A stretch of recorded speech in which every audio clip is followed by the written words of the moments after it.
देखो मेरे प्यारे बच्चों, ज्यादा तिकड़मबाजी छोड़ दो, सरल रहो। कैसे रहना? सरल रहना। हाँ, दूसरों को देख के सीखो मत कि वो ऐसे कर रहा है, ऐसा कर रहा है। दुनिया भाड़ में जा रही है, ध्यान रखना। तुम भाड़ में जाने जन्मे नहीं हो। क्यों? इसलिए बोल रहा हूं, तुम कृष्णगिरी आए हो, इसी से मालूम पड़ता है कि तुम भाड़ में पड़ने वाले नहीं हो। तुम्हारा कोई अच्छा गति लिखा है जब माँ के शरण में आए हो। ये माँ के शरण में आके क्या तुम भाड़ में जाओगे? तो होशियारी छोड़ दो, ज्यादा होशियारी मत करो, दया करो। कोई गरीब दिखे 2 रुपया दो, कोई गाय दिखे थोड़ा चारा दो। दिल में दया रखो, मन में प्रेम रखो, ईश्वर के प्रति श्रद्धा रखो। दया, प्रेम और श्रद्धा ये आ गया, समृद्धि सुख तो अपने आप आएगी। एक सेठ को मालूम पड़ गया, सपने में एक देवी आके बोल रही है, सेठ मैं जाने वाली हूँ। क्या बोल रही है? मैं जाने वाली हूँ। इसको मालूम पड़ गया कि मेरे पास कौन सी देवी है। सेठों के पास एक ही देवी है। कौन सी देवी है? लक्ष्मी। सेठ को मालूम पड़ गया लक्ष्मी बोल रही है कि मैं जाने वाली हूँ। अब लक्ष्मी चले जाएगी तो मैं काहे का सेठ? मैं तो दरिद्र राम हो जाऊंगा, दरिद्र नारायण हो जाऊंगा। सेठ बड़े चिंता में पड़ गया। सेठ रोटी भी भावे नहीं। आपको कोई बोल दे कल सुबह आपका घर छीना जाएगा, कपड़े छीने जाएंगे, धन छीना जाएगा, रोटी आनंद से उतरेगा गले में? हाँ, इसीलिए जनक महाराजा को विदेह राजा कहते थे। देह होते हुए भी देह का भान नहीं रहता, विदेह रहते। मकान है लेकिन मेरा नहीं, महल है लेकिन मेरा नहीं, समृद्धि है मेरा नहीं, खजाना है मेरा नहीं। होते हुए भी जो मेरा नहीं है सोचेगा, वो जाते हुए रोएगा नहीं, ये गारंटी की बात। अब देखो, सेठ को सपना आया, बड़ा उदास हुआ। बहू ने रोटी दी, गरम रोटी, घी लगी हुई, ताजी ग्वारफली की सब्जी। कौन सी? ग्वारफली। बेसन की घट्टे की सब्जी। सेठों के घर यही बनते हैं, खड़ी खट्टे की सब्जी, ग्वारफली की सब्जी, गरम घी की नरम रोटी। ध्यान रखो, जब खुश रहोगे ना, सूखी रोटी भी अमृत की तरह लगेगा, और जब दुखी रहोगे नरम रोटी पत्थर की तरह लगेगा। दुखी रहोगे तो कुछ भी असर करने वाला नहीं संसार में। सेठ बोल रहा भूख नहीं, बिंदनी बिंदनी भूख नहीं है। क्या हुआ पिताजी? कुछ नहीं, भाता नहीं। अबे घर वालों को क्यों बोल के परेशान करें अभी से, सेठ सोच रहा है। लेकिन कोई होते हैं जो कांटे को निकालने की ताकत रखते हैं, हर एक नहीं। आप और कुछ कर सको या ना कर सको, आपके घर में कोई बुजुर्ग हो, उनको कोई चिंता हो, उस चिंता को मिटाने का अगर कोई उपाय कर लिए, 1000 गायों को घास डालने का पुण्य घर में ही मिलेगा। हाँ, घर के लोग दुखी हो ना, आप गायों को घास डालो न, गंगा में नहाने जाओ न, दुनिया की पूजा करो न, पहले अपने घर में जो बुजुर्ग हैं उनकी सेवा में लगिए। वो तो वृद्धाश्रम में पड़े सड़ रहे हैं न। ये अले संकेश, फोन कर, मानक चंद जी को फोन कर, क्या कर रहे हैं? बुला जल्दी, थोड़ा काम है धाम में।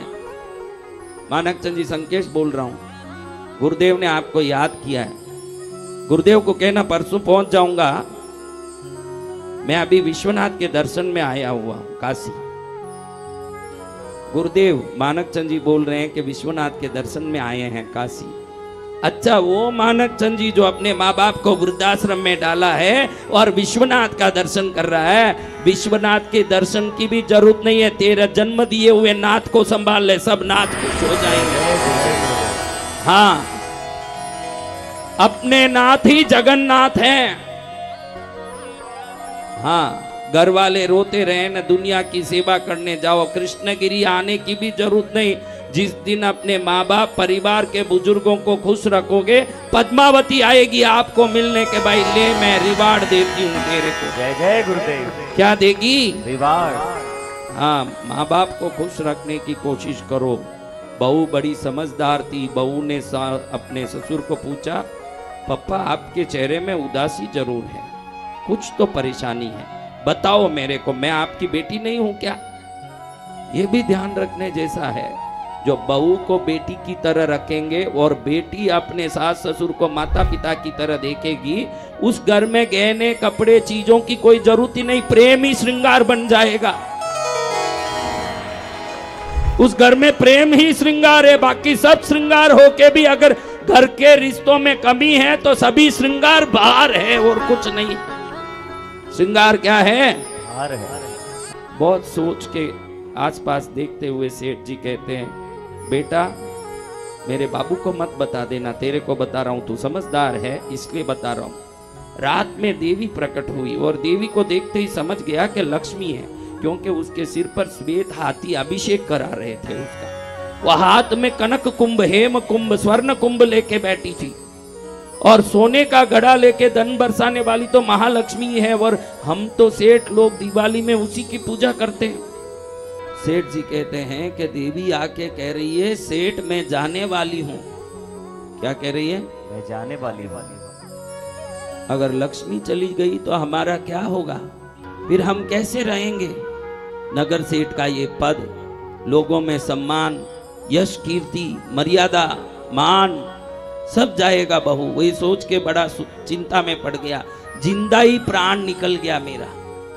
बहू कहती है, इतनी सी बात पिताजी, इसमें आप चिंता करते हो? लक्ष्मी ने बोला मैं जा रही हूं तो क्या धन नहीं जाएगा ना? उसकी चिंता तो कोई अज्ञानी करता पिताजी, आप जैसे ज्ञानी आत्मा को नहीं करना चाहिए। आप लक्ष्मी को एक बात बोल दीजिए, मैं जैसे बोलती हूं वैसे बोल दीजिए। सुन के पिता चिंता में पड़े ससुर जी और कहते ठीक है, सोचते हैं।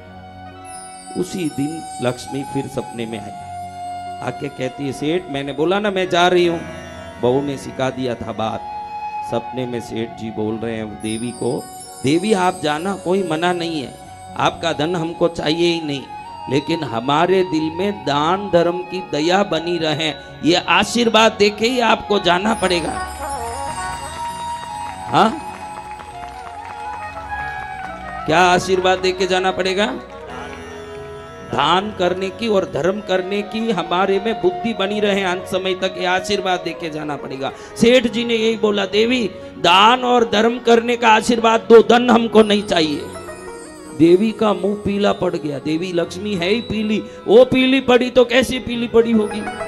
एकदम पीली पड़ के बोलती है, सेठ तुमने तो सांकली से मेरे को बांध दिया, क्योंकि शास्त्र कहता है जहां दान और धर्म है वहां से लक्ष्मी कभी बाहर नहीं जा सकती, वहां से कभी निकल नहीं सकती लक्ष्मी।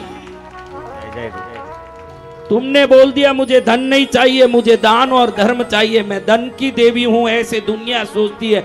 दुनिया को मालूम नहीं है कि जहां दान और धर्म है वहां मैं स्थिर लक्ष्मी हूं, जहां पाप है मैं चलती लक्ष्मी हूं। थोड़े दिन के लिए दिखूंगी, बाद में बर्बाद कर दूंगी उनको जो पापी हैं। और जहां दान और धर्म है वहां मैं सदा के लिए स्थिर हूं। और जो कृष्णगिरी में भक्ति करते हैं उनके लिए तो मैं 7 जन्मों के लिए सदा स्थिर होती हूँ। जय गुरुदेव। उनके 7 जन्मों का मंगल कर देती हूं मैं। तो सेठ मैं अपना फैसला बदला रही हूं। तुमने दान धर्म का आशीर्वाद मांगा, इस आशीर्वाद के बाद मैं निकल नहीं सकती। जहां दान और धर्म होता है वहां लक्ष्मी सदा के लिए स्थिर होती है, इसलिए मैं तेरे घर में ही सदा रहूंगी।